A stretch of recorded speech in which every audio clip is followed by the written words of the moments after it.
Saudara, Senin besok untuk kali pertama sidang pembunuhan berencana Brigadir Yosua akan menggabungkan 3 terdakwa, yakni Richard Eliezer yang merupakan penguak fakta dengan Ricky Rizal dan Kuat Ma'ruf. Meski majelis hakim sudah memutuskan, agenda sidang Senin esok mengundang sejumlah tanya.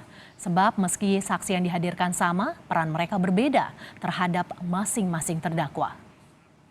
Jadi minggu depan kita akan sidang 2 kali, yaitu hari Senin dan hari Rabu. Hari Senin bergabung dengan Eliezer, terus hari Rabu kemudian Ricky dan Kuat akan diperiksa dengan keterangan saksi yang sudah terlewatkan, yaitu para ajudan dan ART yang bekerja di rumah saudara FS. Baik, saudara saksi ya. Keputusan majelis hakim ini diketok palu pada Rabu 2 November 2022 seusai keluarga Yosua bersaksi untuk terdakwa Kuat Ma'ruf dan Ricky Rizal.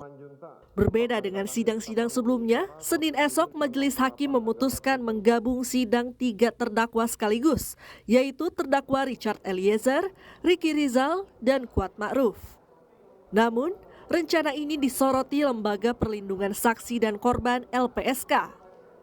Menurut LPSK, seharusnya sebagai justice kolaborator, sidang Eliezer digelar terpisah. Tetapi LPSK yakin hakim punya pertimbangan lain dalam menggabungkan sidang. Apakah sebagai bagian dari menguji keterangan Eliezer sebagai penguak fakta atau bukan? Memang sebaiknya dipisah, tetapi kami juga sebetulnya kan kita nggak bisa mengomentari ya atau ikut campur pada urusan persidangan.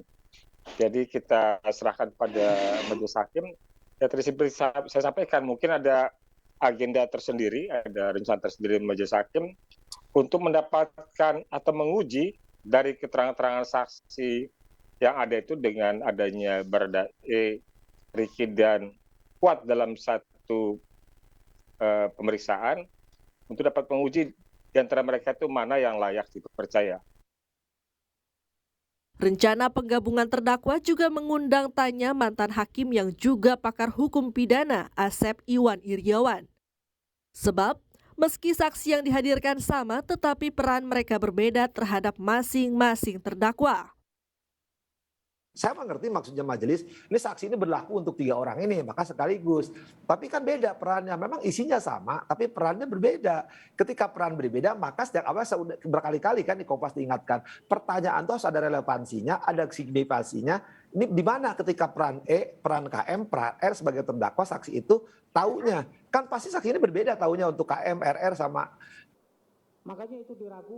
Mantan Hakim MA Gayus Lumbun menilai konfrontasi antar saksi atau terdakwa tidak lazim dilakukan di meja hijau.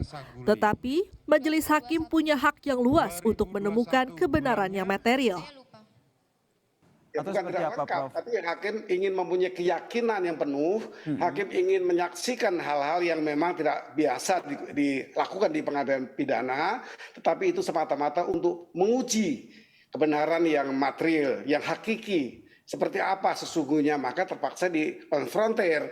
Biasanya hakim akan memanggil penyidik ya untuk ke sidang membenarkan keterangan terdakwa. Tapi ini memang kasus yang agak rumit ya, kasus yang menyangkut banyak sekali orang, saksi, juga jaksanya lebih dari 30, ini merupakan satu sidang yang berat, tentunya hakim mempunyai kebijakan yang baru sebagai kebijaksanaan yang tidak biasa tadi. Ini hak hakim, tentu hakim punya kepentingan yang real untuk ini, kepentingan yang jelas untuk ini. Untuk keterangan dari saudara saksi, Senin esok, jaksa akan menghadirkan sejumlah saksi mulai dari asisten rumah tangga Sambo di Jalan Saguling, sopir Verdi Sambo hingga beberapa saksi lain yang merupakan orang-orang dekat Verdi Sambo.